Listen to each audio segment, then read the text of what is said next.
আসসালামু আলাইকুম এভরিওয়ান, কেমন আছেন আপনারা সবাই? চলে আসলাম চিকেন কেনার জন্য। আর চিকেনটা কিনা হচ্ছে মূলত আমার বডি বিল্ডিংয়ের জন্য। আসলে এইবার আমি বডি বিল্ডিং কম্পিটিশন খেলতে যাচ্ছি, তাই মিরপুর 1 নম্বর বাজারে চলে আসলাম। ফ্রেশ চিকেন এখানে খুব ভালো চিকেন পাওয়া যায়, যতটুকু আমি শুনে আসছি। সো বাজারে এসে যা কিছু বুঝলাম, মুরগির দাম অনেক চড়া। ইভেন কি মুরগির সাথে আমার মাছও কেনার কথা ছিল, সাথে তেলাপিয়া মাছ কিনলাম।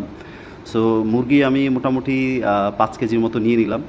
আর সাথে হচ্ছে তেলাপিয়া মাছ কেনার জন্য যখন বাজারে আসি, তখন দেখি যে তেলাপিয়ার মাছের দাম অনেক চড়া। সো তারপরও নেওয়ার কথা ছিল আরও বেশি, মোটামুটি 6.5 কেজি 7 কেজি নিয়ে নিলাম।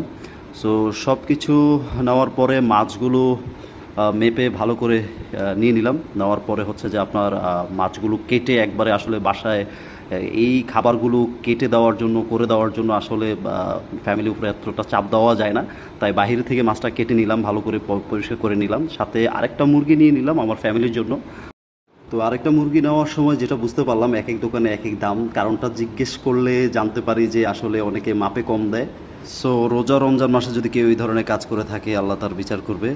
ঠিক আছে বন্ধুরা, তবে ভালো থাকবেন সবাই। আসসালাম।